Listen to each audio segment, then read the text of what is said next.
Welcome to today's status chat, one of 926, episode 289.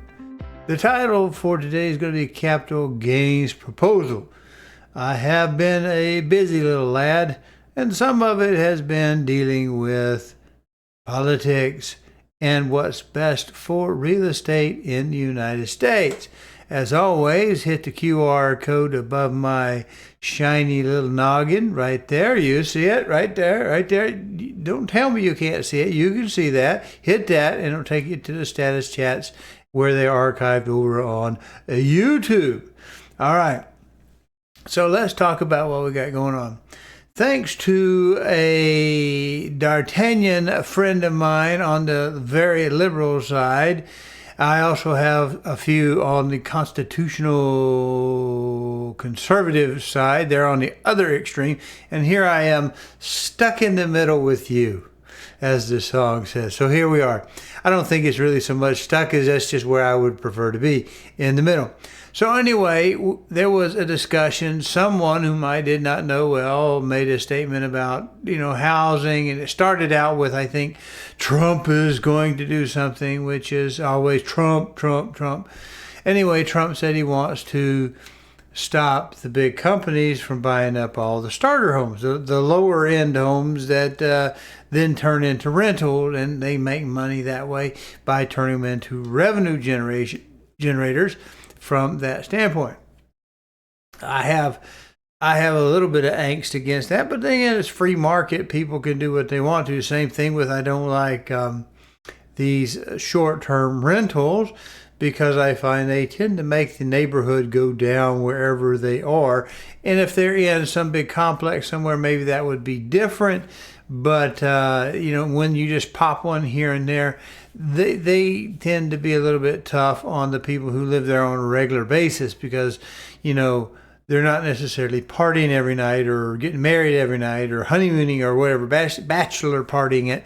Anyway, or coming in for whatever, some country music thing, whatever. So short-term rentals, I know a lot of people have made money of that. I think that's sort of tailing off. I haven't done the research to know that with certainty. But anyway, someone was talking about that, and Trump was going to do something, said he's going to stop large companies from buying up all the homes that then the starter people might want to do. And I like that idea. I just don't know how he's going to do it legally. So then someone said, well, he had an idea, and as he explained it, dealing with capital gains, not a chance in the world of passing in my book. And we really don't want to get into that. Well, we're rewarding the millionaires and billionaires while we let the little guy cook. One side says that, you know that, I know that, American people know that. Bob Dole, if he were still around, he would know that too. So let's start with a quick question. In the U.S., any profit from selling or exchanging cryptocurrency held as a capital asset is considered a capital gain and is taxable from the very first dollar of profit. There is no minimum dollar threshold to reach before the profits become taxable.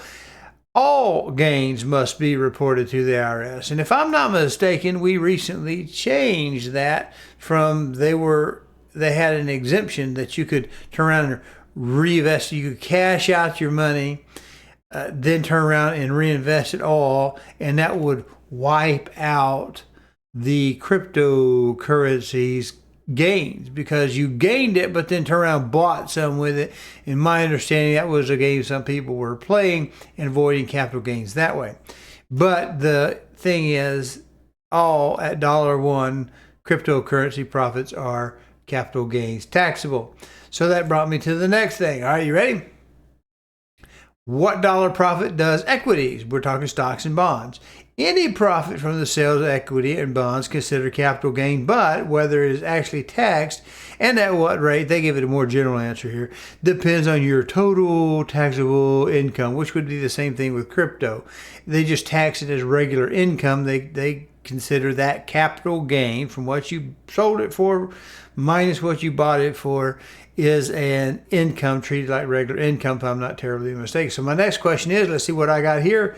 When did the like-kind real estate thing come into it. Well, that happens to be our man, little Mr. Trump, if I'm not terribly mistaken. Under the Tax Cuts and Jobs Act of 2017, TCJA. Now, up to that point, we didn't have the like kind as strict as it is today. And when I covered this on 1031 exchanges some years back with the like kind after it went into play, the IRS was less than specific. They just kind of said it needs to be like kind, but they never really told you what like kind would be. So they would ease you into, if you had a single family home that you were renting out as rental income, that you could buy another single family, that would be like kind. Or if you had a duplex, you could say get a quadplex, or a quadplex get a duplex. But they were a little sketchy on whether or not you could do a 12 or more unit apartment complex type thing, or multiple buildings of 12 domiciles each way in each one of them, if that would be like kind. Or you couldn't change it out. You couldn't sell a house and then buy a strip mall. Maybe you wanted to set up a barber shop and there was a little strip mall you want to buy. So you just buy the whole buy the whole thing, sell maybe a second home, and take that cash and buy the strip mall with a barber shop, and then you could do it that way and turn that capital gains that way. But they took that away, as we believe, in the capital gains revision in 2017 in the Tax Cuts and Jobs Act of 2017. I believe our Trump man was there, so I guess I can't be too darn political, because my people on the right won't like that too much. The people on the left won't believe I said it, but this is supposed to be a tax cut. Well, if you're doing away with certain kinds of capital gains exemptions, where we can't roll and you had to be qualified. If we couldn't roll them over and we reduced the number of things we could roll them over to, that seemed to me to be a tax increase. But that can't be true, because someone with an R by their name did it. Hey, I just like to look at the politics from how these fiscal policies will affect my life and yours. I don't think I'm being particularly political in that regard. So here we go. Let's talk about the capital gains, like when someone sells their home. According to Google, I'm not a tax man, so I'm not pretending to be. When a spouse dies, the surviving spouse benefits from a step up in basis. That means if grandpa dies, grandma gets the house based upon the date at which grandpa died, the value of the house at that point. So that should help with hers if it's stepping up. But unfortunately, what we have sometimes is this $500,000.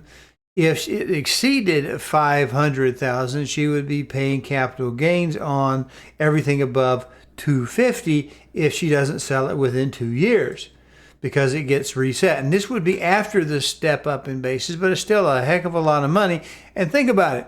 This is what gripes me about capital gains on your primary residence, that the house you live in. I'm not talking about your second house, your boat house, your lake house, your mountain house, your Florida house, your condo in Texas on the beach there. I'm not talking about those type of them, but your primary house, you paid for it with money you paid tax on, income tax. And then because you invested and kept it up or whatever, it's worth more than what it was when you bought it. So now Uncle Sam wants a piece of that money too. And they said, well, we don't want it. It's just for the millionaires, billionaires. We will leave you regular people alone. So we'll give you $250,000 in it. But if you've done any modification, I hope you've done your bill collecting and your receipts so that you can do a step up at that point. Otherwise, it goes back when you bought it, right? I think that's right. So you could easily, if you've been in a house a while, especially after the Biden print all the money thing, and the cost of mortgage is basically a monthly mortgage doubled during that time, during 4 years. We had huge inflation bits. Your house is worth a lot more, and it could easily exceed that $250,000. So one thing we could do, and it's been suggested, is up that, say, $375,000 and maybe $750,000. And that would just be revision of two numbers. We could probably do that easily enough. And that might stand a chance to passing. When we change who gets to do it, that's a little bit different. Here's where the idea was, and I want to know what you think. All right, first I'd like to reverse the like kind back to where it was pre-2017. And I actually would like to expand it to years before that, when you could do a reinvestment of money. Say you had an insurance policy, a whole life insurance policy, and you cashed it in. If you didn't take possession of that money, I would like you to be able to take that money and put it on a house and it not be capital gains taxed, so that you could buy either another house or a bigger house or a newer house in a different location with less traffic, whatever it suits you, whatever, or even to be able to take that money and put it into, say, buying a strip mall to put that barber shop that I was talking about in. If you don't take the money, as long as you're constantly reinvesting it, I don't think we ought to get hit with it. Now, as that pertains to these corporations who are buying a lot of single family dwellings to then turn them into rentals, what if we let them take the capital gains exemption or the exchange rate of the 1031, which wouldn't necessarily be a 1031 if we're going to other types of assets, take it, roll it into stock market or to the mortgage, secondary mortgage markets, or to the bonds market, the governmental bond market, or wherever they want to take it. Let them escape owning that house without taking the Biden inflationary penalty for them. Let them exit, free up a few houses, and maybe let them buy something else that they think is coming on the rise, rather than knocking it. Right now they can't do it. What if we were able to then take 1031 exchanges and modify that section so that you could sell a home, get that capital gains exemption if you rolled it into commercial, but not let you sell commercial and roll it into residential? There's a lot they could do just with that capital gains to get people to make the right decision to free up some homes. But if you're going to get hit with a huge capital gains after the Biden economy torched the cost of buying a home due to the inflation, and then of course the high rates didn't help. That's not really technically part of it, but the insurance it takes to support it, it goes into your escrowed mortgage if you escrow it. So that raises it too. So it's just been a bad time for all of us.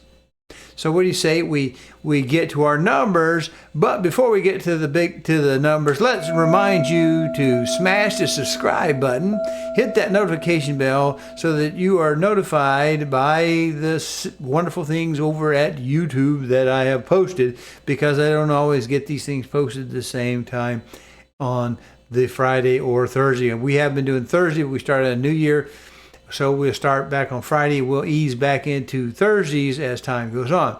So let's look at our numbers. And our numbers, we're going to look at our usual place. We always do. We're going to look at what things were last week. First one of the year. We had 25,870 available in our MSA. We had 3234 in the under contracts. Both of those decreased a little bit, and yet the ratio between them didn't change. So the soup didn't change much at all. That's all right. Let's look what happened this week. We had 26,618. It's past New Year's. We're bringing those up, getting things ready. 3280, that also increased. And the ratio, we decreased to 12, which means we put on more availables than we had under contract still showing. So we'll leave you with some words of wisdom, and we'll leave them right here.